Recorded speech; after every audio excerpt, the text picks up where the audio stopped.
y bienvenidos. Quería darle las gracias al señor alcalde del ayuntamiento, que ha venido, pues como recordaréis, fue nuestro primer conferenciante allá hace ya unos años cuando empezamos con este ciclo de conferencias blancas, y a don Javier San Martín, el conferenciante que hemos traído para esta ocasión. Y como también sabéis, hoy lo que teníamos pensado es hacerle un pequeño homenaje a nuestro tutor, a Amador Antón. Por lo tanto, permitidme la confianza de iniciar mis palabras con un querido maestro. Son dos palabras hermosas y llenas de contenido para referirme a don Amador. El centro quiere, con este acto, al que muy gustosamente se han sumado tanto profesores como estudiantes que con él compartieron aulas, rendirle un sencillo pero emotivo homenaje. Aunque les estoy dirigiendo estas palabras como directora, no puedo evitar, para ser más sincera, no quiero desaprovechar la ocasión para exteriorizar los pensamientos particulares que su persona me evocan, y que, por otro lado, confío en que también suscriban los compañeros aquí presentes.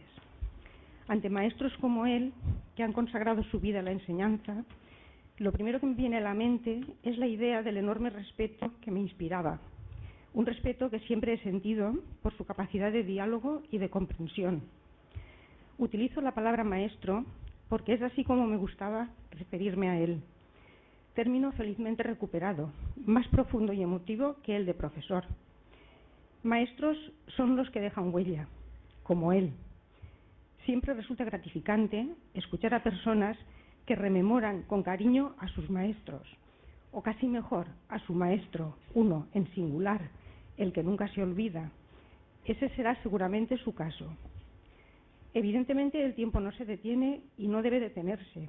Anclarse en el pasado es sinónimo de estancamiento, de falta de progreso, pero quienes creemos más en la educación que en la enseñanza, echamos en falta la pérdida de esos lazos imperecederos que unían a maestros y discípulos. No era el caso de Amador, de ello dan fe sus discípulos hoy aquí presentes. Él ya ha cumplido con sus obligaciones, ya ha prestado a la sociedad el servicio que se le exigió, contribuyendo en gran medida con sus enseñanzas a una sociedad más justa, más libre, más solidaria. Mucho tenemos que aprender de su escala de valores, quienes nos sentimos e identificamos por la palabra y el concepto de maestro. No quiero terminar sin hacer una mención explícita de quienes, de forma silenciosa y eficaz, han colaborado decisivamente en la organización de este acto. Han puesto su entusiasmo y dedicación para que podamos recordar a quien tanto nos enseñó sobre filosofía.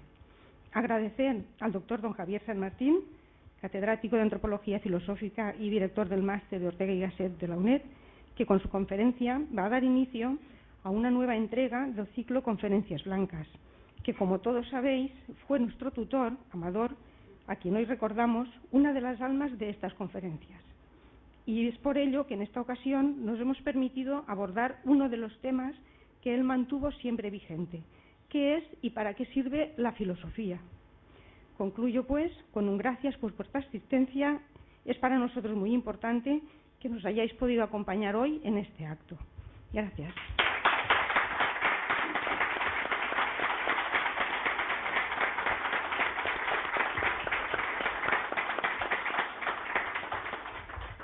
Tú, con el resfriado que llevo. Buenas tardes a todos.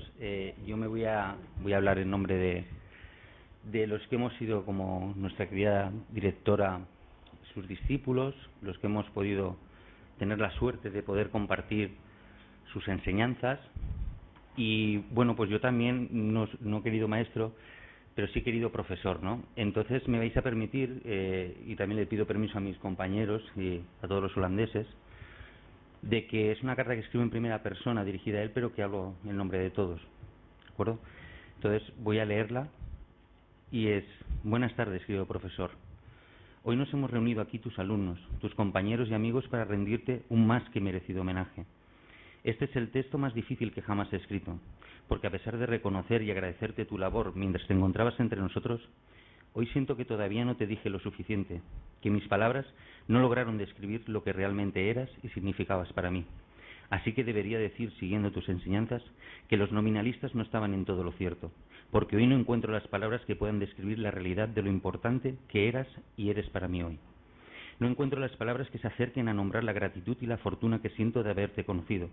Y, por supuesto, no existe la palabra que ni tan siquiera pueda acercarse a nombrar el dolor y el vacío que siento por tu ausencia.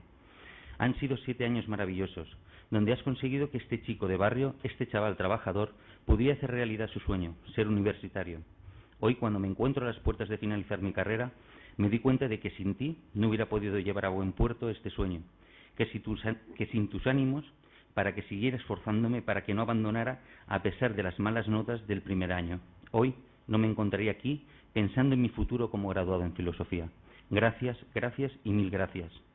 El dolor es tan grande que solo es soportable al poder recordar cada tarde mientras nos dabas clase. Cuánto amor y respeto había en tus palabras al referirte a nuestros queridos filósofos. Es tan grande el vacío que siento que solo es llevadero al pensar en todas las reflexiones que nos regalabas para que meditáramos sobre ellas hasta la semana siguiente. Qué pequeño me sentía a tu lado y qué seguro a la vez. Así, como un niño me sentía, inseguro, atemorizado y perplejo ante todo aquel saber que tú abrías ante mis ojos. Qué miedo me daban los textos de Platón y Aristóteles. Cuánto sufrí para entender a los filósofos medievales. Y Hegel, ay Hegel. Y como un buen padre, tú tuviste la gran paciencia de guiarme con un amor y un cariño como el del padre que ante la inmensidad de la vida contiene la angustia del hijo. Y eso eres para mí, mi padre filosófico. Por eso el dolor hoy es tan grande, porque siento que me dejas cuando yo todavía te necesito, porque siento que todavía quedaba mucho que aprender de ti, y tengo miedo de no poder seguir sin ti si tú no estás. Sé que me dirías que es humano lo que siento, pero que como tu querido filósofo alemán, Bloch, decía, no hay nada más humano que trascender lo que es. Así que trataré de trascender mi miedo y continuar en esta labor tan maravillosa que me has enseñado, aprender y transmitir el saber filosófico, porque como tú nos decías siempre, de nada sirve el saber que se queda para nosotros, tiene que salir de nuestras aulas y despachos, y como Sócrates decía, ser patrimonio de toda la humanidad. Trataré de llevar tu nombre allí donde vaya y continuar con tus enseñanzas, porque como tú me decías, mientras quede alguien infeliz, la filosofía será necesaria. Mientras haya un ser humano privado de su libertad, la filosofía tendrá la obligación de denunciar. Mientras las injusticias no hayan desaparecido, la filosofía tendrá que luchar con todas sus fuerzas para tratar de cambiar esa situación. Me despido de ti, querido profesor y padre, citando a tu admirado y querido Jean-Paul Sartre. Un hombre es lo que hace con lo que hicieron de él. Gracias por ayudarme a ser el hombre que hoy soy. Te quiero y te querré eternamente. Hasta siempre, don Amador.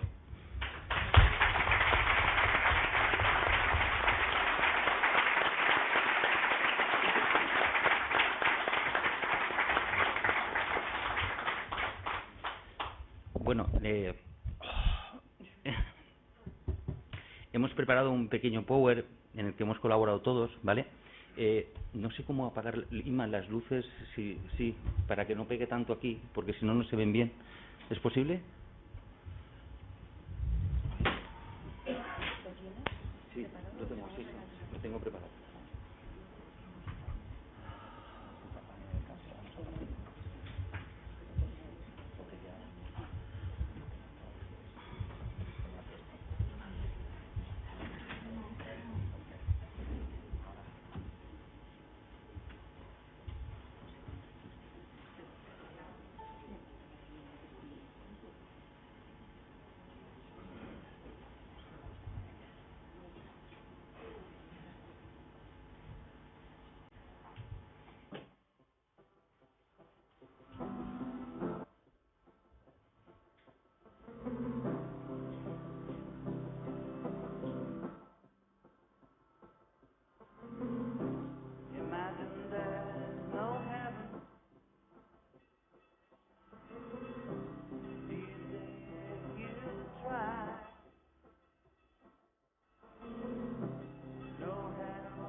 de esta manera es como los alumnos queríamos rendirle un pequeñito homenaje. Dar las gracias enormemente a don Javier San Martín por haber aceptado la invitación para este día tan importante para nosotros, a nuestro alcalde por estar aquí, como bien ha dicho nuestra directora, él fue nuestro primer conferenciante. Bueno, no había manera de encontrar a alguien que quisiera debatir sobre política y aproveché nuestra amistad y él pues aceptó y gracias a eso pues abrió y luego más gente vino, vio que no nos comíamos a nadie y hoy pues ya llevamos camino de 4 años, ¿no? Así que muchísimas gracias, de verdad, muchísimas gracias, directora, por haber sido tan comprensiva, por abrirnos este espacio y continuar. Y nada, cuando usted quiera. Pues muchas gracias, Juan Luis, muchas gracias, directora, doña Rosario Andreu. Bueno, para mí es un placer, dices muchas gracias, siempre nos hartamos cuando nos ponemos en una mesa como estas, de dar las gracias y las gracias a todos, ¿no? Yo creo que, evidentemente, dicen que es de bien nacido ser agradecido, pero hay cosas que son obligaciones, sencillamente, ¿no? Cuando se planteó este proyecto, era un proyecto en el que evidentemente todos teníais muchísimas dudas, porque parece que hemos estado durante unos años con dudas respecto al debate, dudas respecto a la libertad en la expresión en muchas ocasiones, y desde luego pues que una universidad como es un verdadero honor tener en esta ciudad, y lo hago desde aquí, desde esta mesa, no solamente como alcalde de la ciudad de Vila-real, que es un honor para mí, sino también como vicepresidente del patronato de esta universidad, de la UNED. Es un verdadero honor para nosotros tener pues un espacio de conocimiento, de saber y sobre todo este gran think tank en el que habéis convertido y en el que tenemos que convertir a la ciudad de Vila-real, y que sois un instrumento importantísimo, ¿no? Cuando se me planteó la primera vez, acepté y hablé de algo tan complicado y tan difícil de expresarse, ¿no? Como era en aquellos tiempos, y imaginaros ahora, aquello de por qué nos cuesta tanto amar la política. Yo creo que hoy el título de la conferencia, si la tuviera que dar yo, profesor, sería ¿por qué odiamos tanto la política?, ¿no? Con los datos del CIS y de lo que está pasando en estos momentos en nuestro país. Bueno, yo en primer lugar quiero evidentemente hacer también con mis palabras un homenaje al profesor Antón por su esfuerzo y sobre todo por haber generado esa capacidad que en estos tiempos es difícil de permitir, en primer lugar, que un homenaje a un profesor, con la palabra, con lo que supone la palabra profesor, ¿no? A todos nos ha marcado nuestra vida, alguien que pasó por nuestra educación y que permitió que creciéramos y que permitió que enfocáramos nuestra vida hacia una línea determinada o hacia el conocimiento y el saber, y que hoy, un día como hoy, tengamos después de 4 años una estabilidad en estas conferencias. Hemos hecho un gran esfuerzo también desde el Ayuntamiento de Vila-real por apoyarlo y por continuar que esto sea así, la revista y tantas cosas que habéis puesto en marcha.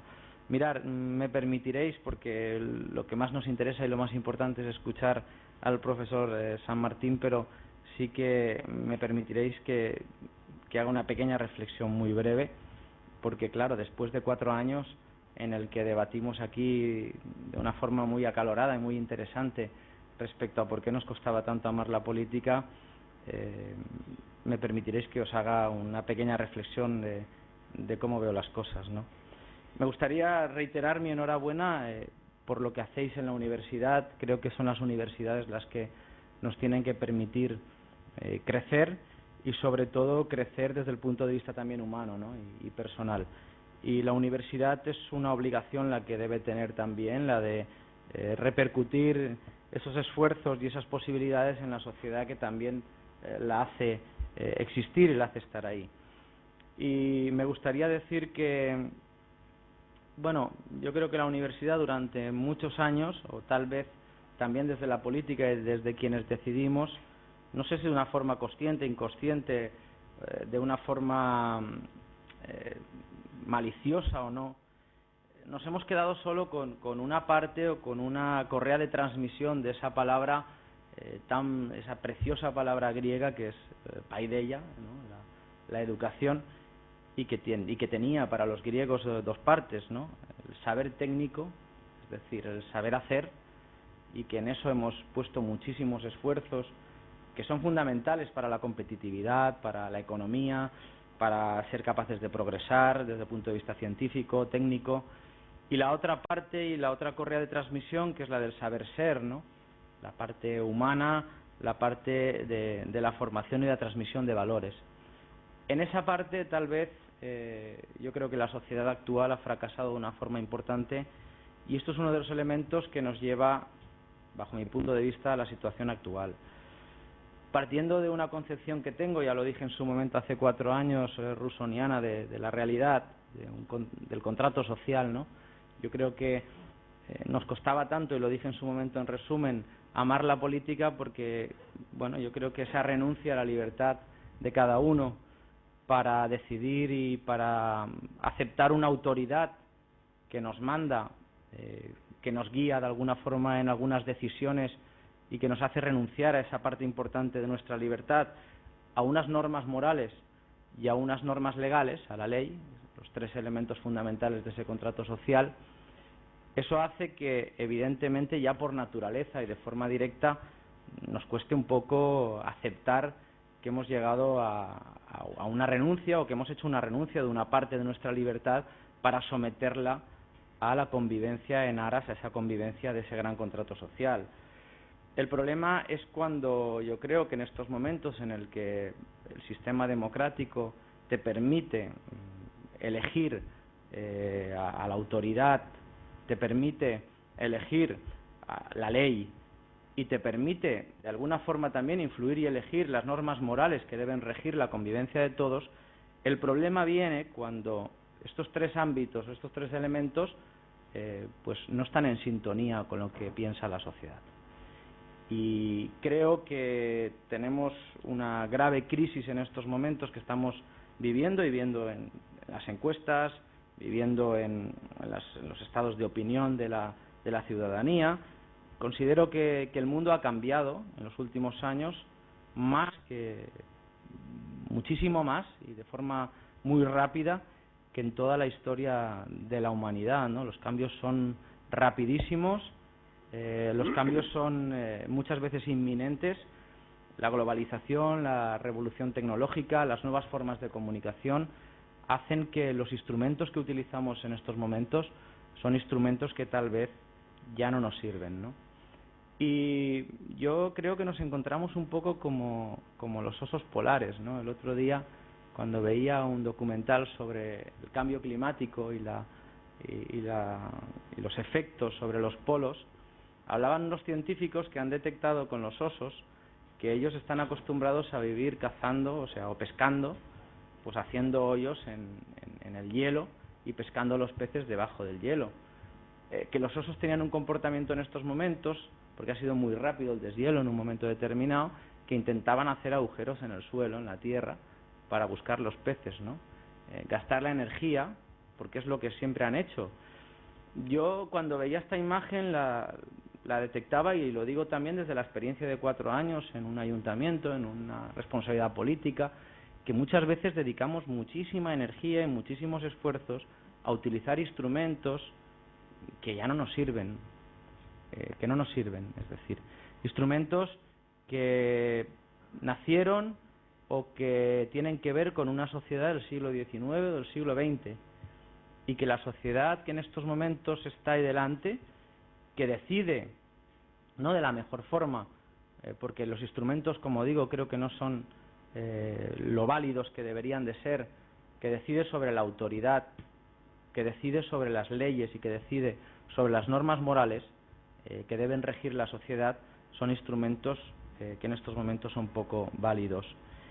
Y lo digo porque, por ejemplo, en el tema de las leyes, un apunte muy breve, me pareció impresionante cuando se produjo un debate en este país respecto al drama que hemos vivido también los alcaldes de los desahucios, y algunos argumentaban, y se llegó a argumentar, que es que la ley no permitía poder paralizar algún tipo de ejecuciones hipotecarias.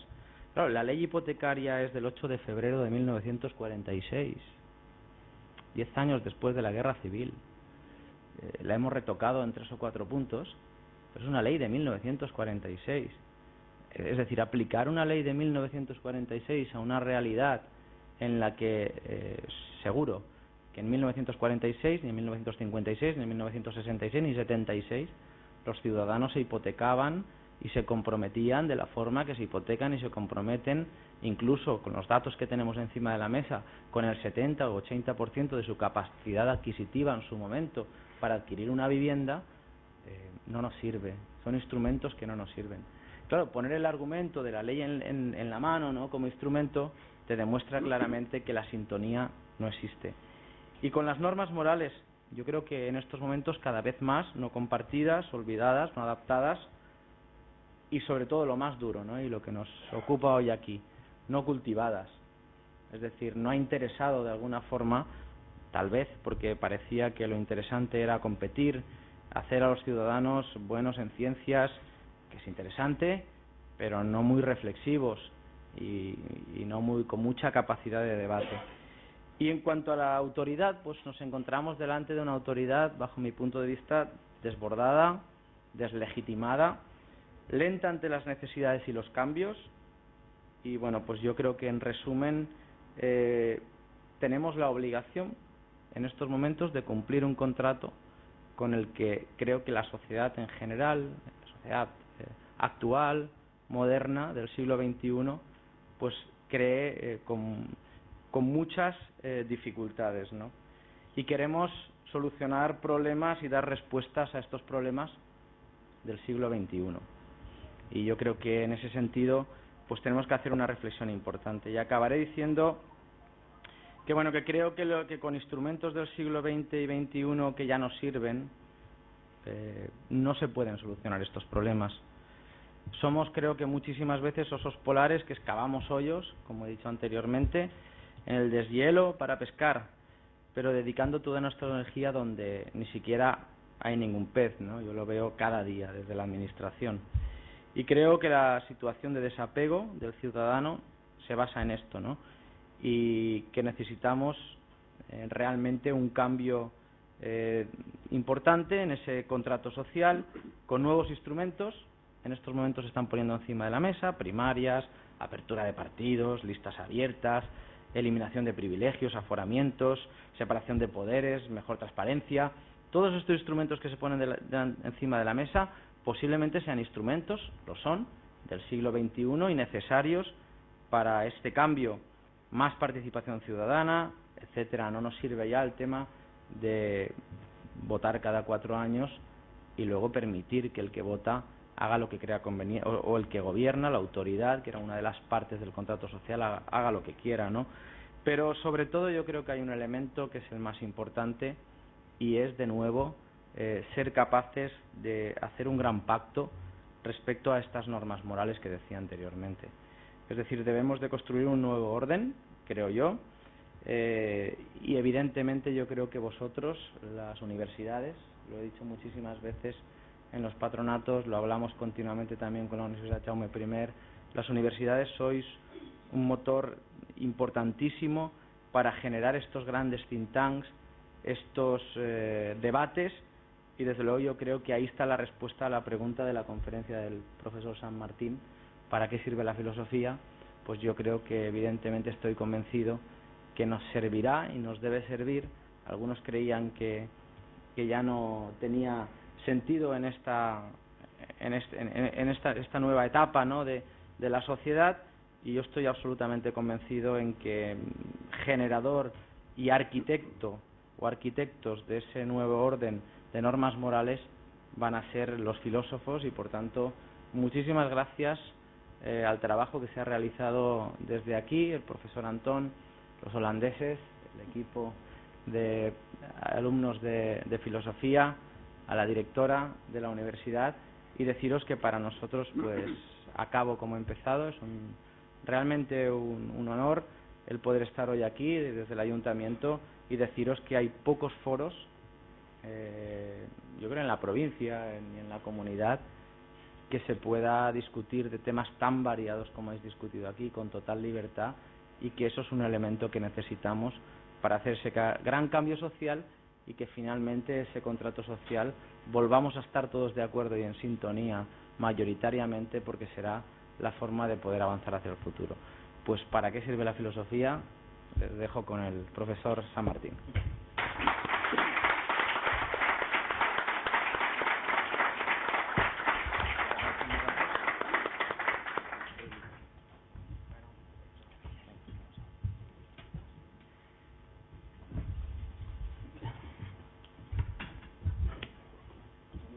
Póngase usted aquí, don Javier.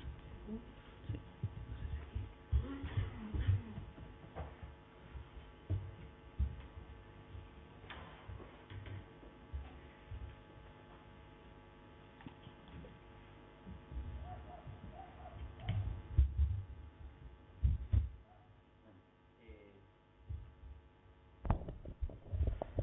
Muchas gracias de nuevo, alcalde, de verdad, por estas reflexiones y por estas palabras.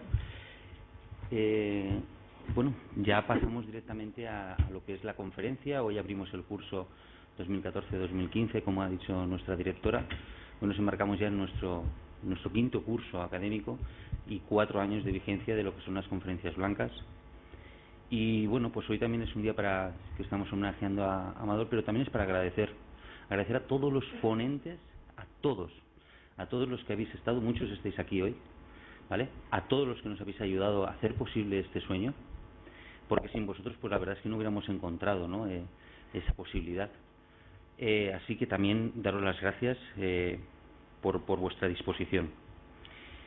Y bueno, ya paso directamente a lo que nos trae hoy, ¿no?, a este tema que como decía la directora, es decir, don Amador siempre mantuvo muy vigente, ¿no? ¿Qué es y para qué sirve la filosofía?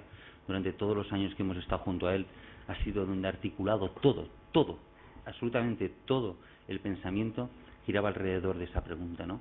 Y en eso hemos tratado, no tanto de responder, porque conforme respondíamos, es decir, aparecían nuevas preguntas, pero en eso consiste la filosofía, no en contestar, sino en abrirnos nuevos interrogantes, ¿no? En ese intento de poder no detenernos ante algo, de que aquello que has dado, ponerlo en cuestión y averiguar si es verdad o no es verdad, ¿no? O qué parte de verdad. Entonces, la verdad es que, bueno, de verdad que es un enorme placer, es decir, poder contar hoy con don Javier San Martín. Don Javier San Martín es catedrático de Antropología Filosófica de la UNED, director del máster de Ortega y Gasset de la UNED. Y bueno, pues don Javier ha centrado tanto su formación filosófica como sus publicaciones en 3 ámbitos: la fenomenología, la antropología y la filosofía de Ortega. En la fenomenología, primer ámbito citado, se ha esforzado ante todo por recuperar una intención de la fenomenología que, siendo husserliana, está muy alejada de los tópicos usuales. Esa fenomenología es el instrumento para el análisis de las estructuras de la vida humana, una de las cuales es la racionalidad como el modo en el que estamos abiertos al mundo. Ese modo diseña lo que llama la teoría de la racionalidad fuerte, porque en ese terreno no hay transigencia. Con esa idea se aborda el segundo ámbito del trabajo diseñado una antropología filosófica desde la que formular una filosofía de la antropología cultural y cuya estructura se puede aplicar a otras ciencias humanas, así como a cualquier lenguaje sobre el ser humano. La antropología filosófica, por tener tras de sí la experiencia fenomenológica del mundo de la vida como el ámbito de lo común y de lo diferente, lleva la exigencia de una antropología filosófica hermenéutica, a la que debe también incorporar un compromiso moral. Con esta estructura se diseña un marco para la filosofía de la antropología cultural, que también fundamenta una filosofía de las otras ciencias humanas. En tercer lugar, la lectura de Ortega desde la fenomenología descubre en este filósofo perspectivas desconocidas desde otros puntos de vista. Desde esa interpretación se está esforzando por incorporarlo, don Javier, como un instrumento de pensamiento a nuestro mundo universitario. Durante toda su trayectoria profesional ha publicado innumerables artículos, ha dado una infinidad de cursos, pero yo voy a destacar, como lo había dicho antes, porque si no estaríamos media hora, pero media hora literal, leyendo el currículum. Entonces, con su permiso, solamente me voy a centrar en los libros publicados por él. Tiene más de 20 publicaciones, entre las que voy a destacar estas: La reducción fenomenológica, Introducción a la fenomenología de Husserl, Guía de Antropología, La Antropología, Ciencia Humana, Ciencia Crítica, La estructura del método fenomenológico, La fenomenología de Husserl como utopía de la razón, El sentido de la filosofía en el hombre, Ensayos sobre Ortega, La fenomenología como teoría de una racionalidad fuerte, Filosofía y Antropología, Ensayos programáticos, Fenomenología y Antropología, Fenomenología y cultura en Ortega, Teoría de la cultura, sobre el comienzo de la filosofía, Antropología filosófica, para una filosofía de Europa, La fenomenología de Husserl como utopía de la razón, ya estamos en la segunda edición, ¿verdad? Segunda edición. Reflexiones sobre la UNED a la hora del cambio tecnológico, tolerancia, fundamentalismo y dignidad, 3 cuestiones de nuestro tiempo, para una superación del relativismo cultural, antropología cultural y antropología filosófica, la fenomenología de Ortega y Gasset, ¿vale? Y Antropología Filosófica 1, que es el último libro editado.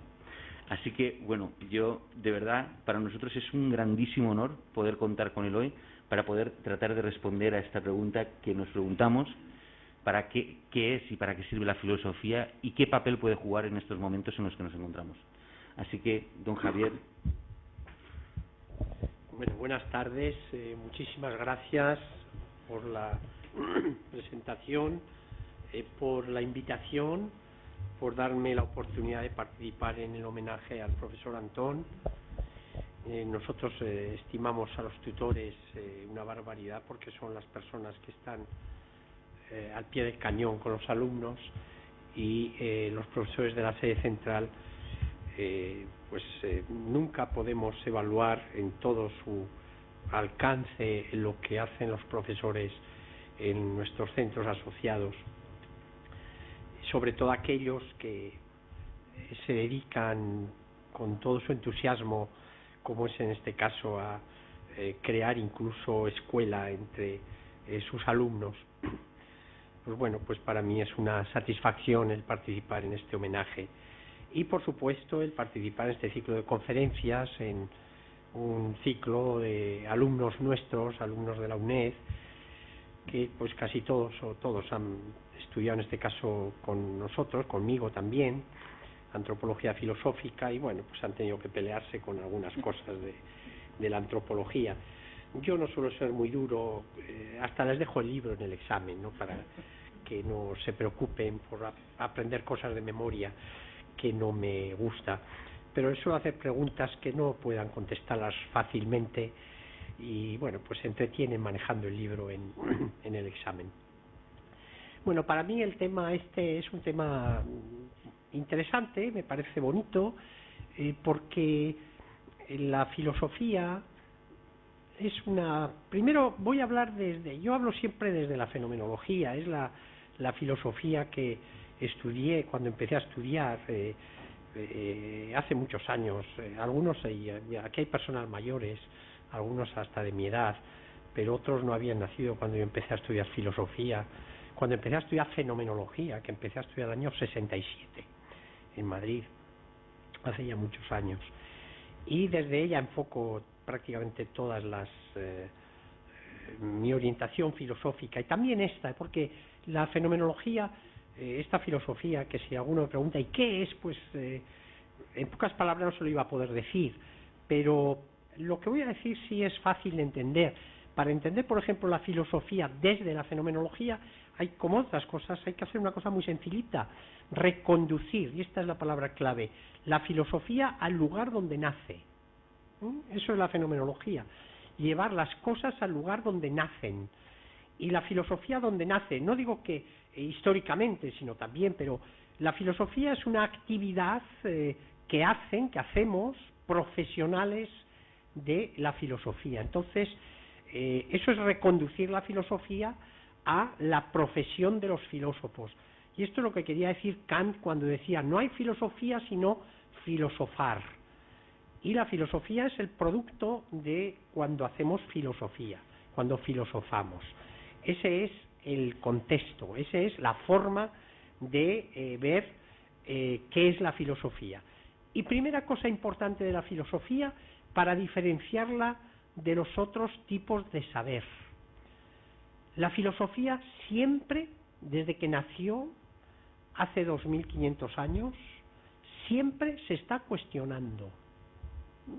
Esa es una característica muy interesante, y además una característica por la que se diferencia de otras ciencias. El matemático no se cuestiona la matemática, hace matemáticas y está dándole vueltas a la matemática, pero nunca se pregunta ¿qué es la matemática? No le interesa, porque ya sabe, si se dedicara a preguntarse qué es la matemática, perdería el tiempo como matemático, porque estaría haciendo filosofía. Y no está preparado para hacer filosofía, está preparado para hacer matemáticas.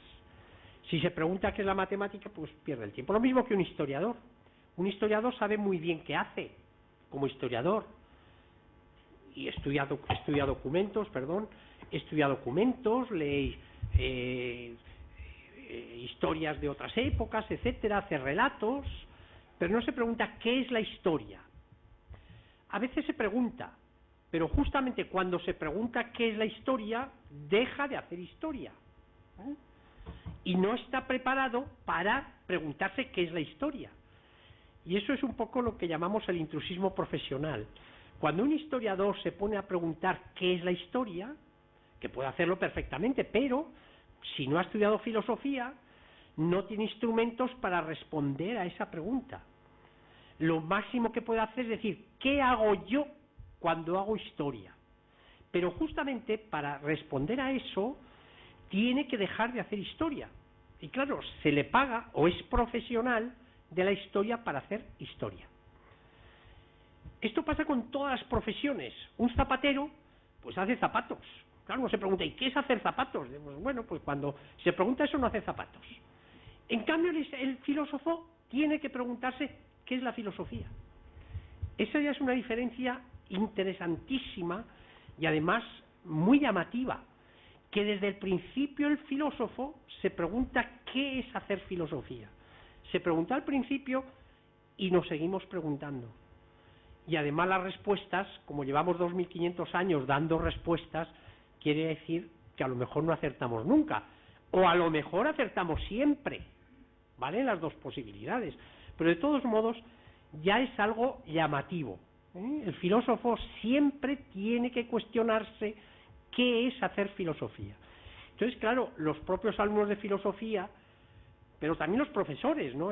Todo el mundo siempre tiene dudas de qué es lo que hace y para qué lo hace. Las dos preguntas son importantes porque el qué es lo que hace depende, o de qué es lo que hace depende el para qué lo hace. Y las dos cosas están muy conectadas, ¿no? Bueno, y aquí ya tenemos una diferencia muy importante que ha surgido inmediato de mi presentación, de mi primera presentación, la diferencia entre ciencia y filosofía. En la historia es frecuentísimo confundir la ciencia con la filosofía. Lo normal es confundirlas. Incluso hay corrientes en que dicen, no, la filosofía es una parte de la ciencia, o es una especie de ciencia que no llega a ser ciencia, pero dice no. Y hay un argumento importantísimo para ver la diferencia. Aparte de esta que he dicho, que la ciencia no se cuestiona a sí misma, y cuando se cuestiona a sí misma el científico pierde el tiempo en cuanto científico, hay otra diferencia muy importante, el origen. La ciencia no nace en Grecia, como teóricamente la filosofía. Ahora decimos que la filosofía ha podido nacer también en China y en la India. Es muy posible que tanto en China como en India, en la misma época, hace 25 siglos, surgiera la filosofía. Pero atengámonos a lo de Grecia. Cuando la filosofía nace en Grecia, en torno al siglo V antes de nuestra era, la ciencia llevaba ya muchos miles de años existiendo. Miles. Por ejemplo, la geometría. La geometría, como una parte de la matemática, pues surge, pues eso, de medir la Tierra. ¿Y cuándo se medía la Tierra? Pues fundamentalmente cuando el Nilo inundaba los campos de Egipto y había que reconstruir las parcelas, y eso sin matemáticas, sin geometría, era muy difícil. Y entonces de ahí viene la geometría. El teorema de Pitágoras, por ejemplo, es un teorema que nosotros le hemos puesto el nombre griego, de Pitágoras, pero los números básicos del teorema de Pitágoras están en una tablilla de Babilonia, de hace 2000 años, 2000 años antes de nuestra era.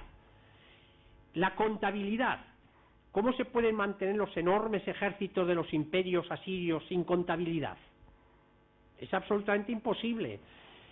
Entre los incas tenían un sistema de contabilidad por nudos, por unas cuerdas con nudos, una especie de un sistema muy curioso, pero claro, todo eso es pura matemática. Es decir, la ciencia tiene un origen muy anterior a la filosofía. Entonces la filosofía no surge con la ciencia, es totalmente distinto. Y ya esto es llamativo, porque claro, cuando los ejemplos que he puesto de matemáticas o de contabilidad nos indican que el saber científico se orienta fundamentalmente a resolver problemas, vamos a poner esta palabreja, técnicos de la sociedad, problemas concretos, precisos. El construir, por ejemplo, arquitectura. En Egipto evidentemente había arquitectos, y los arquitectos sabían mucho dibujo, y sabían proyección. No pueden construir las pirámides que construyeron así al buen tuntún. Todo eso tenía que estar muy planificado, y eso era ciencia. Pero con esa ciencia resuelven problemas técnicos. Es decir, un edificio, una traída de aguas, para traer aguas hace falta unos conocimientos inmensos, de cómo circula el agua. Todo eso son elementos que ahora le llamaríamos perfectamente científicos para resolver problemas técnicos. En cambio, la filosofía de entrada no va a resolver ningún problema técnico. Y aquí viene la cuestión. Yo me baso, he dicho que claro, llevamos 2500 años intentando responder a qué es la filosofía y para qué sirve. Pues yo les voy a dar algunos puntos basándome en los autores que a mí me interesan. Dos autores han salido ya en mi currículum, que son el fundador de la fenomenología, que es Husserl, y por supuesto Ortega, pero yo le añado también a otro un poquito más antiguo, pero también importante, que es Kant. Kant también, yo creo que es de los más claros en explicar el lugar y la posición de la filosofía. Y entonces yo a los dos que he citado primero, a Husserl y a Ortega, añado Kant. De Ortega yo utilizo en la asignatura que doy en el máster de filosofía a mis alumnos, doy una asignatura de metodología, y a mis alumnos que metodología para la filosofía práctica. Entonces, para que se enteren un poco esto de qué es la filosofía, dónde está, etcétera, pues les mando leer un artículo de Ortega enormemente interesante y llamativo además, que lo escribió Ortega en 1916, se publicó el 16, pero lo había escrito justamente a finales de 1915, después de unas elecciones a Cortes, a las que él se iba a presentar como diputado por el Partido Radical, y estaba todo hecho, estaba en negociaciones con el Partido Radical y lo iban a presentar por un municipio, por un departamento de Granada, y bueno, pues cosas de la política. Un entonces ministro, creo que era el ministro del Interior, Alba, pues dijo que quería ir él. Y claro, pues Ortega no tuvo más remedio, porque además era muy joven, que aguantarse y quedarse sin presentarse a las elecciones. Y entonces escribió dos textos, uno que no publicó, lo hemos conocido ahora, que es, vamos a decir, la realidad de la situación, y se titula Escrito o algo así de un diputado sin acta, porque claro, iba a ser diputado, pero como no se presentó, se quedó sin acta. Y el escrito que, a la vez que ese, que no publicó, lo del diputado sin acta, escribió otro que se titula Verdad y Perspectiva, que es un gran texto, donde relaciona la filosofía con la política. Pero junto con la política se podría decir también con las ciencias humanas y con otros saberes científicos. Y entonces Ortega ya hace una diferencia muy interesante. Dice, la política es saber de medios. La política es un tipo de conocimiento para poner medios, ir juntando medios concretos, distribución de medios, etcétera, para otra cosa, para los fines, para fines. O sea, la política es ciencia de medios. ¿Cómo hacemos esto? Pero nunca se pregunta lo fundamental de qué es esto. Y ahí dice Ortega, ¿quién estudia qué es esto? El esto de los medios para la política. Eso es la filosofía. Ciencia de fines. La política es ciencia de medios, saber de medios. La filosofía es de fines. Claro, Ortega dice muchas más cosas ahí. Entonces dice, mientras que la política es la ciencia de la mentira, la filosofía es la ciencia de la verdad. ¿Por qué dice que la política es la ciencia de la mentira? Pues dice porque la política tiene dos fases. Una primera es conseguir el poder y luego aplicar los medios para los fines que le vienen de otra parte. Y claro, para conseguir el poder, la política tiene que utilizar una estrategia. Y la estrategia no se cuenta, más bien se esconde. Porque si se cuenta la estrategia, evidentemente, pues el otro te hace la contraestrategia y te vence. Entonces el político, para conseguir el poder, tiene que estar siempre escondiendo la estrategia. Y bueno, pues esconder la estrategia es no decir la verdad. A no decir la verdad se le puede llamar también mentira. Y entonces la política, necesariamente en la fase de conseguir el poder, tiene que habituarse a no decir la verdad, por lo menos toda la verdad. Eso es la típica cosa de los programas, que uno en el programa dice todo lo que quiere sabiendo que no lo va a cumplir. Entonces, esto Ortega ya lo avisó en 1915-16. Bueno, independientemente de que el político diga o no la verdad, lo importante es que la política, la fase fundamental de la política, voy a cargarme el vaso, es decir, es ciencia de medios, mientras que la filosofía es ciencia de fines. Esto es lo que yo saco de Ortega de aquí. Evidentemente es una cosita muy sencilla, que yo se lo mando leer a mis alumnos, y la verdad, les pido hacer un comentario en el foro del máster, y se entusiasman con el texto, y luego los comentarios cada uno dice lo que estima oportuno, pero son enormemente interesantes. Además, interesante el contacto primero con un comentario de texto. Bien. El segundo autor que yo cito como muy interesante para saber que va en la misma dirección que esto de Ortega, pero yo creo que con más rigor, es Kant. Kant es un filósofo muy singular que vivía en una ciudad pequeñita en lo que se llamaba la Prusia Oriental. La Prusia Oriental era una región allá hasta donde llegaban los teutones. Los teutones eran los caballeros teutones, que eran unos caballeros alemanes, que llevaban una capa con una gran cruz, y yendo hacia el este, pues llegaron hasta Rusia, y ahí fundaron una pequeña colonia, por decirlo así, que se llamaba la Prusia Oriental. Y la capital era la ciudad Königsberg. Ahora es Rusia, esa parte, la Segunda Guerra Mundial, en el avance de los rusos ya conquistaron la provincia y le llamaron Kaliningrado. Ahora se llama Kaliningrado, la ciudad. Kaliningrado es la ciudad de Königsberg.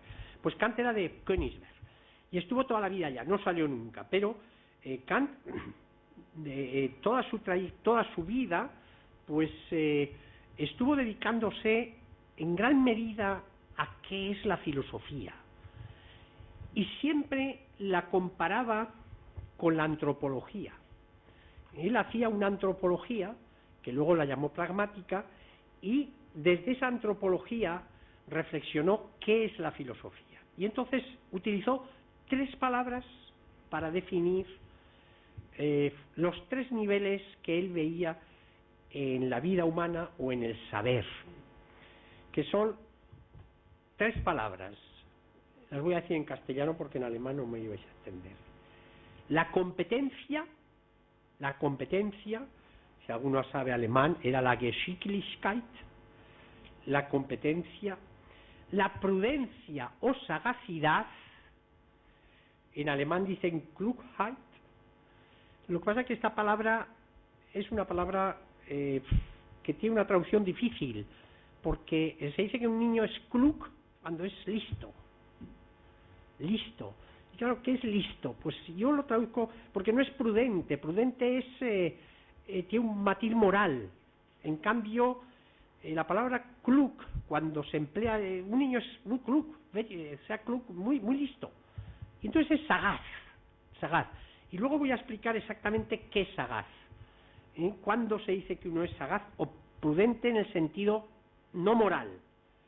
Y luego viene la tercera palabra, que es la sabiduría, la Weisheit.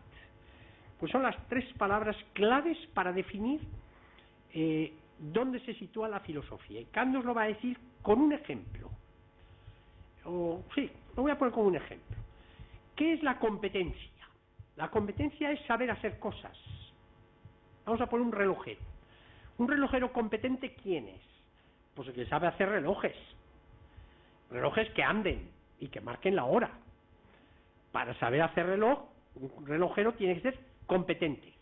Claro, la competencia la ha aprendido pues en el gremio de los relojeros. O pongamos un ingeniero de caminos. Ha aprendido en la universidad a hacer caminos. O un ingeniero, sí, de caminos me viene muy bien, por el ejemplo que voy a poner. He aprendido a hacer caminos en la universidad. Todo lo que le han enseñado en la universidad a un ingeniero de caminos es hacer caminos. Hacer caminos o hacer presas, presas de trasvases, todas estas cosas que hacen los ingenieros de caminos. Eso es una competencia. Se hace competente, técnicamente competente, máximamente competente, porque además para terminar una carrera de ingenieros de caminos tiene que estudiar mucho, muchísimo. Luego viene la segunda, la prudencia o sagacidad. Claro, un ingeniero, el relojero, por ejemplo, pues es competente para hacer relojes, pero los tiene que vender. Y para venderlos, ¿qué tiene que hacer? Pues tiene que conocer a quién van dirigidos los relojes. Tiene que conocer la sociedad en la que hace los relojes para saber si tienen capacidad de comprar los relojes que está haciendo. Claro, si hace relojes de oro y en la sociedad son pobres, pues no le van a comprar los relojes de oro. Y entonces necesita, y aquí es donde Kant utiliza esa palabra, ser listo. Y no puede hacer cualquier reloj. No puede hacer un reloj de cuco inmenso. Tiene que hacer una cosa adecuada a la sociedad en la que está. Y a eso le llama Kant, le llama prudencia o sagacidad. O sea, tiene que estar centrado en su sociedad para comprar o para hacer las cosas que encajen en donde está. ¿Y cómo aprende eso? ¿Dónde lo aprende? ¿La universidad? No. La universidad no le va a decir qué tipo de relojes tiene que hacer el relojero. O al ingeniero de caminos no le va a decir la universidad dónde hacer los caminos o para quién hacer los caminos. O al ingeniero, el ingeniero de caminos que va a hacer un trasvase de agua, no le va a decir dónde hacer el trasvase. El ingeniero lo único que sabe es cómo hacer el trasvase. Y el relojero, donde aprende eso es, y aquí es donde Kant mete lo que él llama la antropología. Es decir, para saber yo qué relojes tengo que hacer, tengo que conocer mi sociedad. Tengo que aprender un conocimiento sobre quiénes son a quienes yo me dirijo, es decir, tengo que aprender las normas de la sociedad. Y eso es lo que dice, eso hace la antropología. Y ahora viene una tercera pregunta. Dice, bueno, ¿y si es una sociedad que necesita comer, por qué les voy a hacer relojes? Y si es una sociedad que el agua es un problema, ¿por qué voy a hacer trasvases? Entonces, el ingeniero de caminos que ha sido competente en hacer trasvases, en hacer presas, en hacer caminos, segundo, que está en una sociedad que puede o no puede pagarlo, pero ahora viene una pregunta más importante. ¿Es necesario hacerlo? ¿tenemos derecho a hacerlo? Por ejemplo, un trasvase, ¿hay derecho a hacerlo? O en el caso del reloj, ¿esta sociedad necesita comprar relojes? Y aquí hace Kant la pregunta, ¿debo hacerles relojes? ¿Debo hacerles relojes? Y aquí ya estamos en un fin. No es una meta, es un fin. Y a esto se dedica la filosofía. A los fines de las cosas. Por ejemplo, en el caso de los trasvases, porque no es, claro, es una cuestión política, pero el político tiene que estar orientado, porque el político la cuestión es poner medios, como decía Ortega, pero la orientación de qué orientación tiene que seguir una sociedad ya no es del político. No es del político en cuanto político, ojo, en cuanto político, sino que ahí es donde incide la filosofía porque va a discutir las preferencias de una sociedad. Claro, el político también lo puede hacer, pero hay dos formas de hacerlo. Lo hace como ser humano normal, entonces todos tenemos competencia, o lo hace desde la competencia profesional. Y el filósofo es el que le aporta la competencia profesional sobre esas discusiones. Esto es la cuestión. Bueno, y el tercer autor en el que yo me baso es el bueno de Husserl. Husserl era un filósofo que nació en un pueblecito de Checoslovaquia, de Chequia, cuando todavía Moravia, cuando todavía pertenecía al Imperio Austrohúngaro.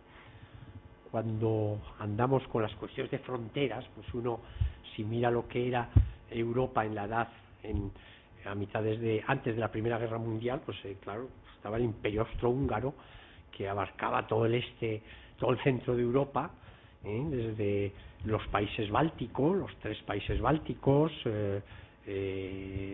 Chequia, Moravia, Eslovaquia, Eslovenia, parte de Austria, Alemania no, pero claro, todo eso después con la Segunda Guerra Mundial, con la Primera Guerra Mundial desapareció.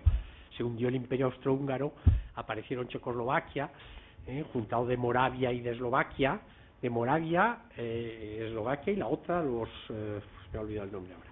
Bueno, pues Husserl era de Moravia, y por lo tanto checo, y precisamente era amigo del que después fundó el Estado eslovaco, o el Estado checo, el Checoslovaquia, que era Milosevic, no, se me olvidó, Masaryk, Tomás Masaryk, era el profesor de Husserl. Bueno, pues Husserl tiene una filosofía que es muy difícil, es muy problemática, pero tiene una idea muy clara sobre qué es la filosofía. Porque termina diciendo que el filósofo es funcionario de la humanidad. Funcionario de la humanidad. En alemán tienen 2 palabras para funcionario. Uno es el funcionario oficinista, que le llaman Beamte, y los profesores somos Beamte, son Beamte, como somos Beamte aquí, funcionarios aquí, pero tienen también la palabra, cuando los alemanes quieren hacer una distinción entre 2 cosas, usan la palabra latina para decirlo. Entonces, en este caso Husserl no utiliza la palabra Beamte, que es funcionario, oficinista, por decirlo de algún modo, sino la palabra Funktionär, porque quiere decir que está al servicio de la humanidad. El filósofo está al servicio de la humanidad. Fíjense que cuando explicaba con Kant el caso del relojero, claro, el relojero que es competente para hacer relojes no está al servicio de nadie, está al servicio de sí mismo. Cuando quiere vender el reloj, entonces está pues también al servicio de sí mismo, también vamos a decir de su comunidad. Ya cuando dice debo hacer relojes para esta comunidad, ya se pone en un plano distinto, porque el deber, el discutir sobre el deber de hacer relojes le obliga a trascender el plano inmediato de la sociedad y ponerse en su conciencia moral si tiene derecho a gastar su tiempo o a emplear unos materiales y un dinero de esa sociedad para hacer unos relojes que no necesitan las personas a las que va dirigido. Bueno, pues en esta posición es la que toma Husserl y dice, es que cuando realmente se pone en ese terreno, está actuando de funcionario de la humanidad. ¿Y qué para Husserl, él lo define con precisión? ¿Qué es exactamente funcionario de la humanidad? Pues contribuir a generar una humanidad auténtica. O sea, una humanidad en la cual todos los individuos desarrollen según sus capacidades. Eso es ser funcionario de la humanidad. Es decir, contribuir a la mejora de la humanidad. Exactamente eso. Y la filosofía, todo lo que hace la filosofía está orientado hacia eso. A contribuir a generar una auténtica humanidad, o una humanidad auténtica. Claro, él define lo que es una humanidad auténtica desde un concepto que llama el orden moral del mundo. El orden moral del mundo es un orden en el cual, y ahora utilizaríamos términos que también utiliza Kant, nadie pueda ser tomado como medio, porque el ser humano es fin. Si lo usamos como medio, entonces estoy en el plano segundo, es decir, a ver a quién le vendo yo el reloj, pero en tomarlo como persona, como fin, es decir, yo no tengo derecho a gastar los medios de la sociedad en una cosa que a lo mejor no, en ese momento, no es necesaria ni oportuna. Pues eso es contribuir al orden moral del mundo. Bueno, esto es un poco el panorama que tenemos. Y ahora voy a desarrollar un poquito estas ideas. Hay otra forma de decir qué es la filosofía. Y además la forma tradicional de decirlo era que la filosofía son los del curso de acceso que tienen que ir a clase. Así que la forma de definir qué era la filosofía es otra forma, mientras que las ciencias se dedican a las causas segundas, la filosofía se dedica a las causas primeras. Eso es otra definición. Y ahora vamos a ver qué es esto, cómo podemos hacer ver exactamente este punto. Yo he venido hoy aquí a Vila-real y he tomado el tren. Claro, me pregunto, ¿por qué he tomado el tren? Pues he tomado el tren porque venía a Vila-real. La razón de venir a Vila-real, a tomar el tren, es venir a Vila-real. Pero claro, yo vengo a Vila-real, pues no porque sí, sino vengo para dar una conferencia. Entonces ya la causa primera de tomar el tren ya se ha quedado como un medio para venir aquí. Pero el venir aquí también se ha quedado como un medio para dar una conferencia. Pero incluso el dar una conferencia es una forma de cumplir una profesión. Entonces, la causa segunda, la causa menos importante, era lo de tomar el tren, porque además lo podía haber hecho de otros modos. Y al dar la conferencia ya es otra cosa. Entonces aquí, mientras que la causa segunda, tomar el tren, era irrelevante, dar la conferencia ya es relevante.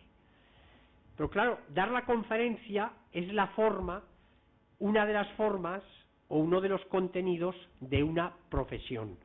En este caso, la profesión de filósofo.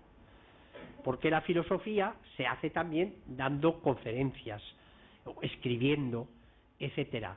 Es decir, las causas segundas son las causas que pueden ser además sustituidas, menos relevantes, y esa es una de las formas de ver también qué es la filosofía, porque ahora la filosofía también va a estudiar estos fines, las profesiones.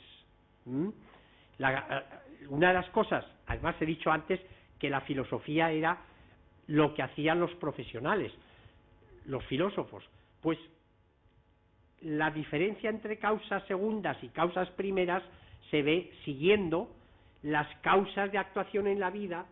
Al final nos llevan, porque yo doy una conferencia como un modo de ejercitar mi profesión, pero claro, la pregunta está ahora, ¿y qué es la profesión? ¿Y por qué tengo una profesión? ¿Para qué tengo una profesión? Y entonces veo que el tener una profesión es el modo como yo realizo mi vida. Y la filosofía también va a entrar aquí a regular o a estudiar las profesiones como modos de regular la vida. Y entonces una de las cosas más interesantes de la filosofía es precisamente qué representan las profesiones en la vida humana. Porque decir qué representan las profesiones de la vida en la vida humana es decir cuál es la meta de la vida humana. Es decir, yo elijo una profesión determinada. ¿Por qué elige esa profesión? Es decir, cuando decimos ¿qué hace la filosofía? Pues una de las cosas que hace la filosofía es, al estudiar los fines, es decirnos qué representa una profesión en la vida. ¿Por qué este chico ha elegido esa profesión? ¿Qué le ha dirigido a este chico a elegir esa profesión? Y cuando los padres le dicen al chico elige ingeniero, ¿por qué le dicen elige ingeniero? ¿Qué es lo que hay detrás? Claro, todos sabemos, pues porque eran las profesiones que más dinero se ganaba. Pues claro, esa pregunta, ¿por qué eliges esta profesión? Es el filósofo, la filosofía, la que evalúa, porque evalúa los fines de la vida. Y evaluar los fines de la vida es evaluar las decisiones que tomamos en la vida. Claro, el político no nos puede decir eso, el político no nos va a decir, o si nos dice, nos lo dice a título personal. En cambio, el filósofo nos lo tiene que decir con una discusión profesional, como profesional, orientando las profesiones, los valores que están dentro de cada profesión, porque, en definitiva, la filosofía, al estudiar los fines, nos va a orientar sobre el sentido de la vida. Lo que pasa es que no lo hacen abstracto, lo hacen concreto. Y hacerlo en concreto es decir, ¿qué es esta profesión? ¿Qué buscas en esa profesión? Esto es una de las cuestiones que a mí más me interesaron siempre de la tarea del filósofo. El filósofo siempre tendría que estar en bachillerato orientando a los chicos qué carrera elegir, diciéndoles qué implica cada carrera, por qué eliges esta carrera y no otra. Y tengan en cuenta que la elección de carrera es uno de los actos más importantes de la vida, porque una carrera, Husserl lo definía así, una profesión es una regulación de la vida. Cuando elegimos una carrera, elegimos el 70% de las cosas que vamos a hacer en la vida. Y sin embargo, eso que es tan importante pasa por la vida sin importancia. Apenas se le da importancia. El que más puede decir sobre eso es el filósofo, porque es el profesional de los fines, del sentido de la vida. Y sin embargo, pues poco caso nos hacen en bachillerato. Y además nos quieren quitar del bachillerato. Bueno, parte. O sea, una de las formas de definir la filosofía como ciencia de los fines, como ciencia del sentido de la vida, es precisamente la evaluación de las profesiones, porque las profesiones son aquellas formas de vida con las cuales nos definimos. Claro, uno no dice, yo soy padre. Bueno, padres somos todos los que tenemos hijos. En cambio, yo sí me defino como profesor de filosofía. Me defino mucho más como profesor de filosofía que como padre. Porque padre, bueno, vamos a decir, pues sí, hombre, si uno ha tenido hijos, pues es padre. Pero en cambio, las profesiones son las que realmente nos definen. Pues la filosofía es la encargada de definir de evaluar discutir, evaluar y ver lo que está detrás de las profesiones. Y ahí tienen desde medios a los fines, por esta cadena. Pues bien, el segundo es la relación de la filosofía con las ciencias. Ya he dicho algo. Las ciencias, hemos visto que van a tratar de los problemas, un saber para resolver problemas técnicos.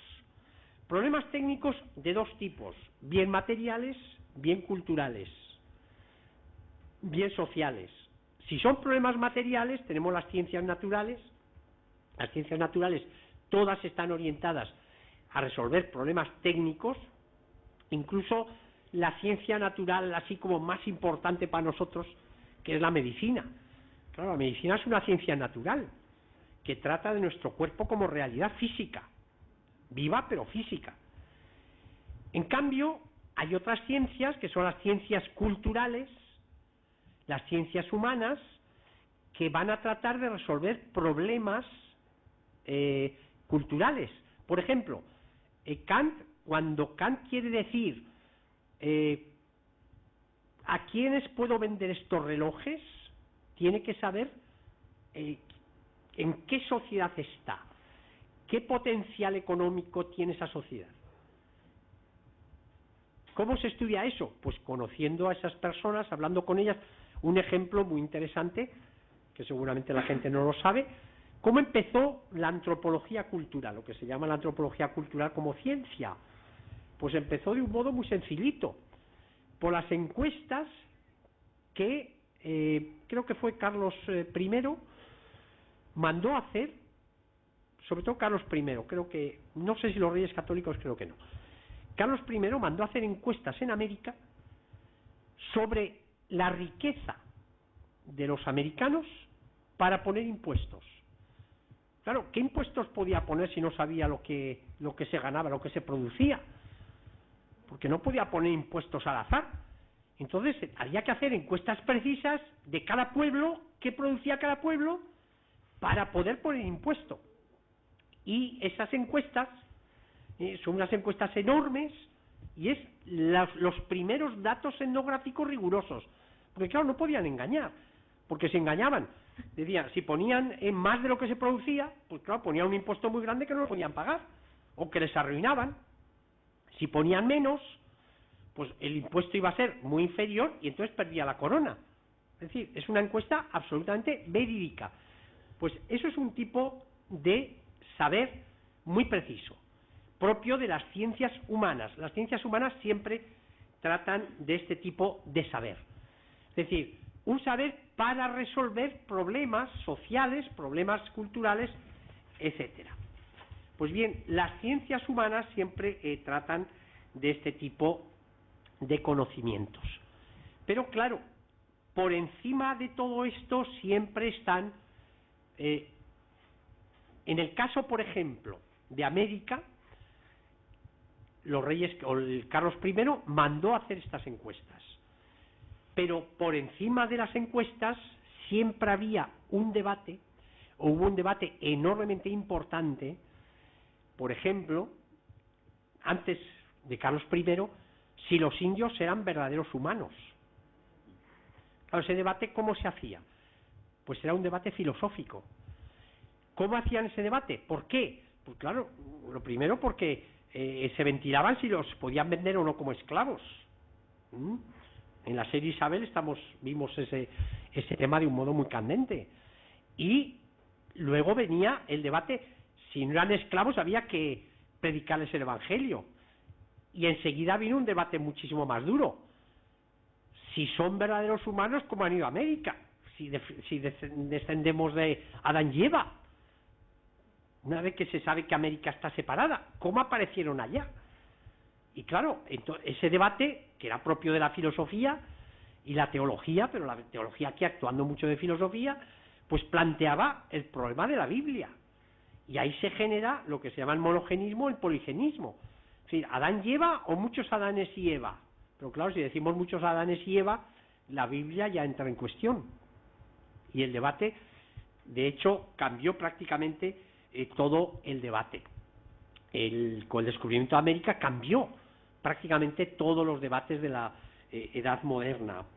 Pues bien, la discusión de todo eso es lo que está por encima de las ciencias humanas, por encima de las ciencias técnicas, y es a lo que llamaron la sabiduría. ¿Qué filosofía significa? Amor a la sabiduría. Porque es un tipo de saber que está más allá del saber concreto de cómo se comportan los humanos, del intercambio de los humanos y de los problemas técnicos que pueden tener los humanos. Y ese saber preciso de la sabiduría es el saber de los fines, del sentido de la vida y no de las cosas concretas que nos vamos a resolver. Precisamente el origen de la filosofía está justo, es un dato muy interesante, ya he dicho que la filosofía nació mucho después de la ciencia. ¿Cuándo nace la filosofía? ¿Y dónde? La parte que yo conozco, porque la de Grecia, la de China y la India no la conozco bien. Pero en Grecia nace la filosofía, no en el centro de Grecia, sino en las colonias griegas, en los márgenes de Grecia. ¿Y por qué nacen los márgenes de Grecia? Porque en los márgenes de Grecia se juntan muchas culturas, por eso son colonias, y al juntarse muchas colonias, los problemas técnicos son iguales en todas las culturas. Si hay que hacer un barco, hay que hacer una casa, las diferencias no tienen importancia. Ahora, la creencia en los dioses sí, porque aquí es donde los griegos se dieron cuenta que los dioses de unos eran negros y los dioses de otros eran blancos. Y claro, los dioses no pueden ser negros y blancos. Y entonces ahí es donde surge la filosofía, cuando el problema, las cuestiones para el sentido de la vida tienen respuestas diferentes en las diferentes culturas. Y entonces hay que discutir cuál es la verdadera o cuál es la que en la que todos podemos estar de acuerdo. Y ese es el origen de la filosofía.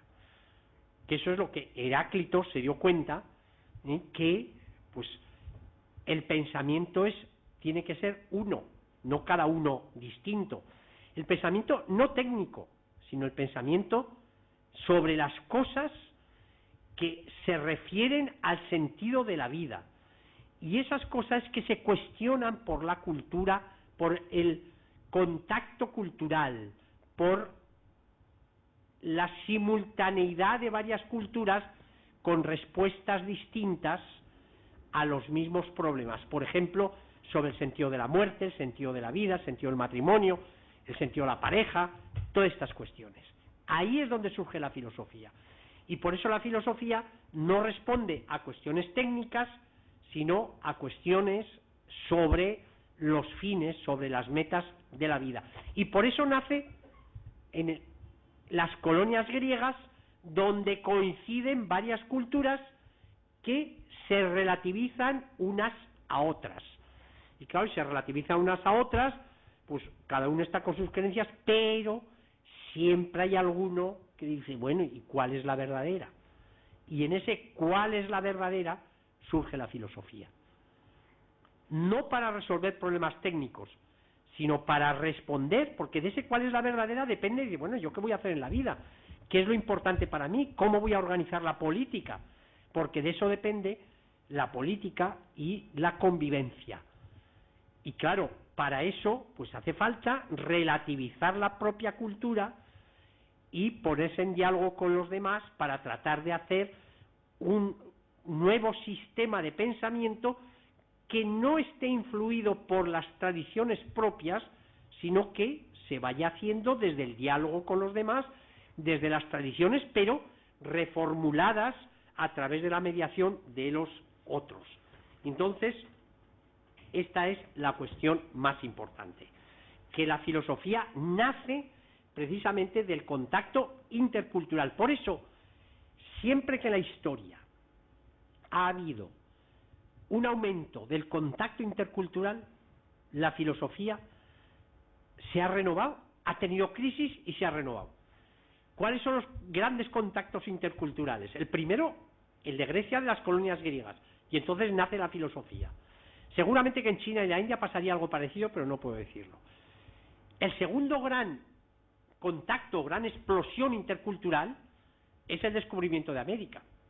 Claro, y el descubrimiento de América es la génesis de la modernidad. Viene precisamente porque el descubrimiento de América pone en cuestión todo, absolutamente todo, porque en Europa Europa y Asia, que se tenía unas costumbres determinadas, pues claro, viene América y cambia totalmente el panorama filosófico, lo que yo llamo el horizonte etnológico. ¿Y cuál es el tercer gran momento de la explosión intercultural, por decirlo así?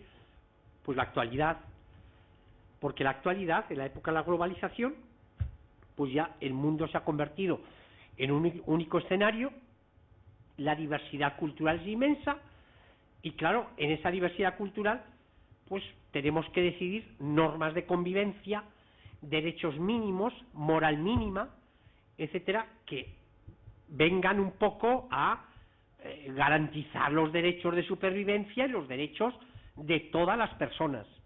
Y entonces, ahora, por una parte, la filosofía entra en crisis porque a cada una de estas explosiones culturales le ha acompañado un cuestionamiento de la filosofía. Primero nace la filosofía e inmediatamente viene a decir no se puede. Es decir, los tracios tienen dioses azules y los abisinios tienen negros, pues cada uno con sus dioses, y punto. Claro, eso es negar la posibilidad misma de la filosofía. Después de América pasó lo mismo, vino el escepticismo, el empirismo escéptico total, y dice, no, cada uno, la realidad es una creencia en la realidad, de impresiones, y no sabemos nada. Y después viene Kant, que restaura la filosofía. Bueno, pues en la actualidad pasa exactamente lo mismo. Hemos tenido con la explosión intercultural del mundo, pues claro, ha venido lo que se llama la posmodernidad, que para mí es la destrucción de la filosofía. Aquí no existe nada, no hay verdad, no hay razón, todos son cuentos chinos, ni chinos siquiera, y claro, yo creo la cara que acompaña a la explosión intercultural, esperando que la filosofía se restaure. En mi opinión, la que intenta restaurar precisamente la confianza en la posibilidad de la filosofía es justo, en mi opinión, la fenomenología, que es la que se opone totalmente a lo que yo diría que es la derrota del pensamiento humano. Es decir, bueno, hay toda una filosofía en América, en Norteamérica, que es lo que yo creo que es el desafío mayor a la filosofía, es decir, no solamente la filosofía no es nada, sino que es que desaparecerá, porque la ciencia neurológica nos dirá todo lo que somos, y en el momento que la ciencia neurológica nos diga lo que somos, pues ya ni tendremos que... la conciencia desaparece, hasta la palabra. Claro, si desaparece la palabra conciencia, pues la filosofía, por supuesto, desaparecerá. Bueno, pues esto es una corriente en Estados Unidos que está en pleno vigor, y bueno, y además los científicos de aquí también lo dicen. A mí me lo decía hace poco un científico. Si en el momento que la ciencia descubra todo cómo funciona el cerebro, se habrá acabado la filosofía. Ahora mismo estamos en esta situación. ¿Sí? Los neurólogos piensan que van a decir todo lo que es el ser humano. No es el desafío de la interculturalidad, sino de las ciencias. Y yo creo que la fenomenología pues responde a todos estos problemas, dándole además a la filosofía la meta fundamental de discutir sobre los fines de la vida humana, descendiendo a cosas concretas, por ejemplo, sobre las profesiones, sobre las preferencias de la sociedad, y orientando en la elección de valores, no quedándose en cosas abstractas, porque la filosofía tiene que descender a cosas concretas sobre qué valores, qué preferencias son más razonables que otras. Y por eso la filosofía pues siempre tiene que estar en los temas más candentes de la vida. Y había una cosa, con esto quiero terminar. O sea, la filosofía tiene que orientar sobre el sentido de la vida y tiene que dar ciertas pautas, Y claro, hay un problema muchas veces para decir qué en positivo, pero sí hay una cosa que está más clara, qué en negativo. Yo no sabría decir que esto sí, pero sí sé decir que esto no.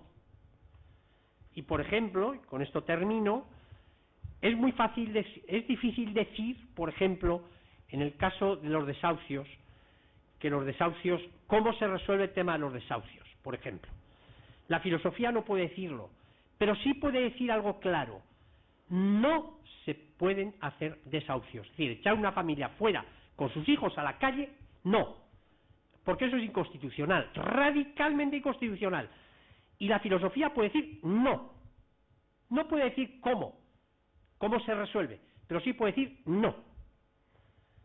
En mi opinión, el éxito de los partidos que están cuestionando el bipartidismo viene de la incapacidad de los políticos de decir claramente no a cosas que no se pueden.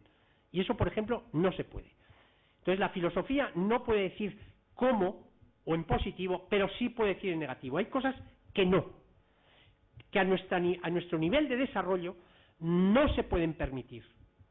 Y eso es lo que habría tenido que ser esos fines que decía Ortega que la filosofía tenía que marcar a los políticos. Pero claro, estaría bien que los políticos de vez en cuando nos escucharan un poco. Muchas gracias.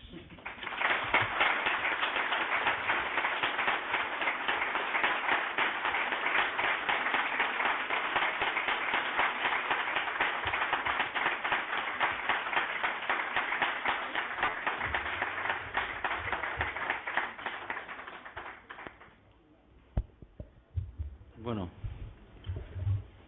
yo estoy muy emocionado. La verdad es que poder escucharlo cuando lo que he hecho es leerlo, pues la verdad es que esto gana en enteros una barbaridad, ¿no? Ese espejo que usted siempre nos ponía como necesario para encontrar al otro, ¿no? Ese otro que nos significa, que nos da nuestra identidad, pues bueno, la verdad es que ha sido maravilloso y es una experiencia que yo particularmente, y creo que mis compañeros y todos ustedes, pues se recordarán, ¿no?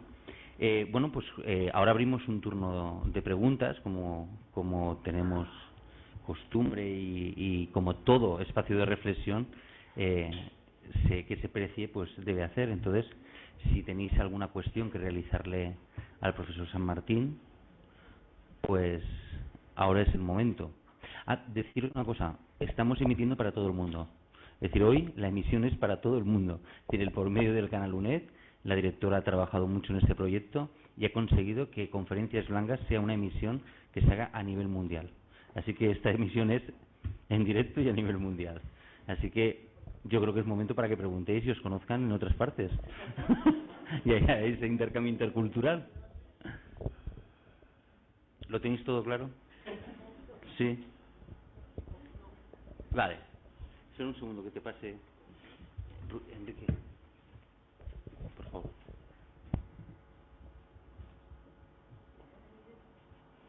Ábrelo, Enrique.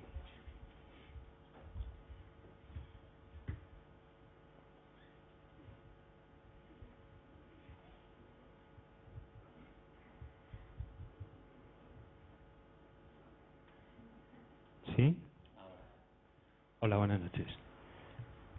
Yo he querido entender a lo largo de su charla que reclama como si la filosofía debería estar más integrada en la sociedad, incluso en la política. Entonces mi pregunta es, ¿quién se beneficia con que eso no ocurra?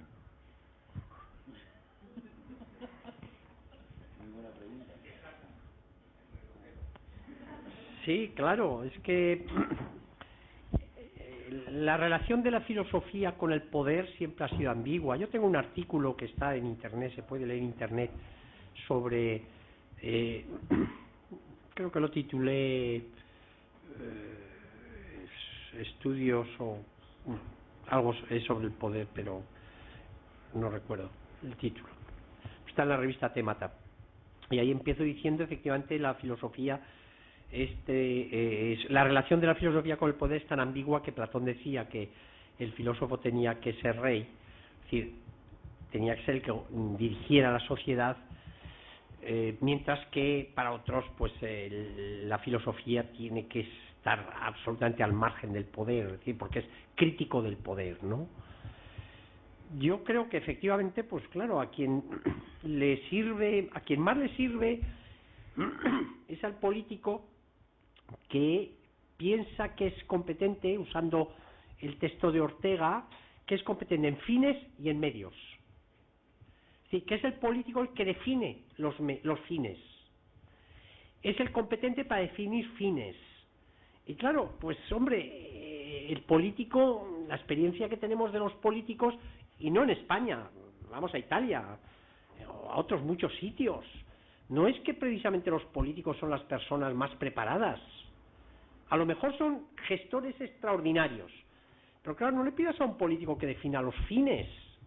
Los fines, la definición de las metas de la sociedad se desenvuelven en otro terreno.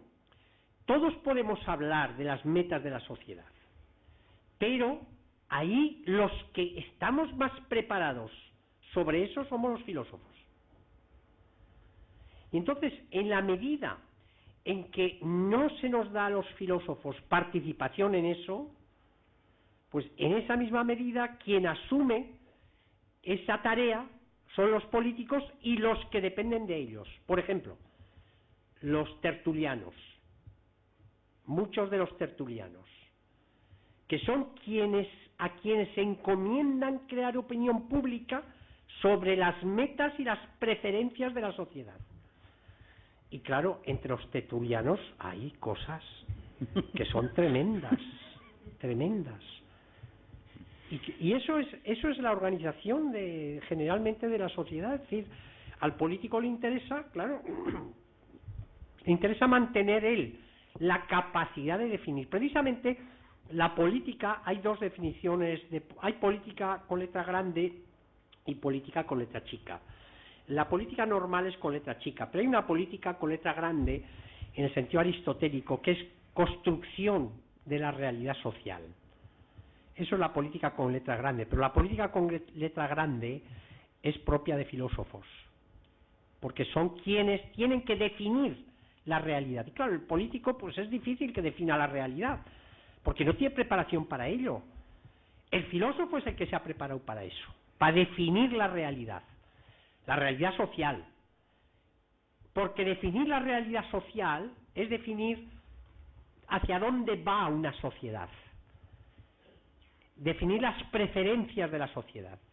Y eso es tarea fundamental del filósofo. Pero claro, si es tarea fundamental del filósofo, les quita esa tarea a los políticos o a los tertulianos o a los dueños de las empresas periodísticas o de comunicación. Y si es tarea de los filósofos hacer eso y cada vez están menos integrados y menos representados en la sociedad, ¿hacia qué modelo de sociedad vamos? Pues a un modelo de sociedad en la cual la definición de la realidad social corresponde a quien tiene el poder. Eso es la cosa. Y entonces, claro, como una vez que se tiene el poder es fácil contribuir a la perpetuación de ese poder, y si no, tenemos lo que ha ocurrido en España en las comunidades autónomas. ¿Cuántas comunidades autónomas han estado decenas de años con el mismo dirigente? Es curioso. La política en las comunidades autónomas es mucho menos abierta y mucho menos libre que la del Estado, porque el clientelismo es mucho más fácil. El clientelismo es controlar el poder y controlar la reproducción del poder. Entonces ahí la filosofía no entra nada, claro. Y eso es que se extirpa a la sociedad la capacidad de definirse, de definir sus preferencias hacia dónde va, queda definido, queda usurpado por el poder, y el poder lo que tiene que hacer es reproducirse. Resultado, que varias comunidades autónomas hemos tenido durante 20 y tantos años a los mismos dirigentes políticos. No es casual, evidentemente. ¿Alguna pregunta más?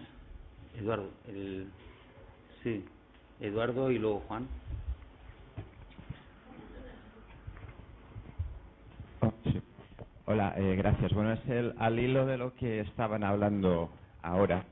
Bueno, a lo largo de la historia sí que ha habido políticos que se han dejado aconsejar por filósofos, aunque no siempre les fuera bien del todo, como Enrique VIII con Tomás Moro, aunque acabó cortándole la cabeza, pero bueno, se le va a hacer.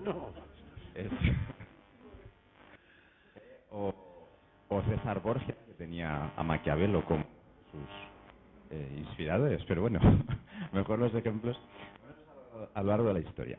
Es verdad que ahora tal vez la política necesita más filosofía, pero yo, por razones que no vienen al caso, me vi hace año y pico envuelto en una conversación entre un vicerrector de la Universidad de Cantabria, que fue uno de los pioneros en España en crear el servicio de orientación profesional para los alumnos, y un ingeniero de ACS, la empresa de Florentino Pérez.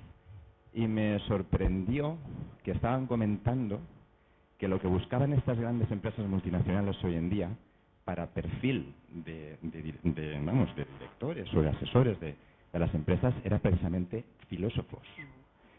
Y yo pues quería preguntarle si usted, que bueno, está en Madrid, se supone pues que ahí desde el mundo universitario de la capital pues se pueden ver mejor las cosas, y esto es cierto o no. Es una curiosidad que tengo.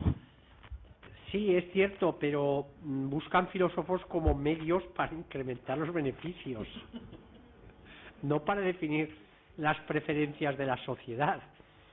O sea, el filósofo tiene, evidentemente, como no está especializado en cosas precisas, puede tener más una visión un poco más amplia de la sociedad y dar consejos muy razonables a la empresa. De ajustes, el filósofo puede ver venir una crisis. Entonces, hoy yo pasaba, cuando venía en el tren, pasaba por un sitio que veía una fábrica absolutamente abandonada, estas que hay tantas fábricas abandonadas en las periferias de las ciudades, y yo pensaba, si cuando un empresario de los que ha estado por ahí se hubiera previsto qué iba a pasar, posiblemente hubiera podido hacer un esfuerzo de reconversión de su empresa, algo. Pero claro, cuando llega un momento en que dice, no vendo más, cierro, pues claro, es una pérdida para él, para la sociedad, ¿no? Entonces, la posibilidad de prever ciertas crisis, pues el filósofo suele verlo un poquito más. Decía Ortega, el filósofo es precisamente una persona que tiene antenas de cara al futuro y prevé un poquito más, no mucho más, porque evidentemente nadie es profeta ni nada, ni visionario, pero pues puede prever un poquito más. Entonces, a lo mejor en las empresas le puede decir, hombre, ojo que si esta línea no va bien, pues hay que hacer el esfuerzo de la otra, y a lo mejor hay que hacer una inversión. En cambio, el técnico es más difícil que haga todo eso. Pero filósofos como asesores en Estados Unidos es frecuente, pero siempre es pues para engrosar los beneficios, no para otra cosa. Es decir, no está, además, para darle a la filosofía esta capacidad de definir la sociedad, hace falta primero cierto respeto a los filósofos, y no se tiene en la sociedad ese respeto. Quizás porque los propios filósofos no nos lo hemos ganado, hay que decirlo. Entre otras cosas, porque en gran medida, en los últimos 50 años, la inmensa mayoría de los filósofos se ha dedicado a decir que la filosofía había muerto. Entonces, claro, ¿cómo vamos a pedir que siga la filosofía para decirnos si la filosofía ya ha muerto? Es una historia dura, pero es así. Bueno, Joan, un segundito. Espera, es que tenemos que cerrar porque como tenemos emisión abierta, cerramos el acto, ¿vale? Pero seguimos, ¿vale? Con la pregunta de usted, ¿vale? Bueno, darle las gracias, don Javier, de verdad, porque ha sido maravilloso. Dar las gracias a la UNED por habernos abierto de nuevo a la Vía Campus y al canal de la UNED para poder emitir estas conferencias. Gracias a todos vosotros por haber estado aquí. Os esperamos en la próxima entrega, que será el mes próximo. Y nada, muchísimas gracias, de verdad. Yo ya sé que no hace falta dar tantas gracias, pero creo que no hay otro término para poder expresar la gratitud que hoy hemos sentido, la emoción con la que hemos vivido y sobre todo los que estamos en filosofía, cómo hemos disfrutado de poder tener una conferencia exclusivamente de filosofía. Así que muchas gracias a todos y buenas noches.